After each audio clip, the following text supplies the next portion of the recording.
A programación da 36ª Festa da Historia, elaborada pola Asociación Coordinadora Festa da Historia, co apoio imprescindible de máis de 500 voluntarios e voluntarias, inclúe máis de 30 actividades que encherán de música, teatro, xogos, gastronomía e recreacións históricas os recunchos máis senlleiros da vila.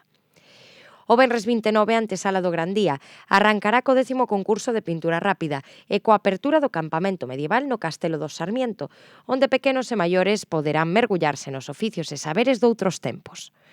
Pola tarde, as obras do concurso exporánse no Club Artístico e ás 9 terá lugar un dos momentos máis simbólicos, a lectura do bando da historia acompañada polos tabaleiros. O sábado 30, día grande, volverán as citas máis agardadas.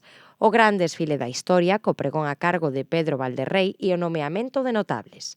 O mercado medieval, o baile medieval, a boda xudía, o xadrez vivente, os duelos de cabaleiros, a cetrería ou o gran torneo medieval na Veronza. O domingo 31, o mercado medieval seguirá aberto dende as 12 da mañá ata as 10 da noite, acompañado de música e animación polas rúas.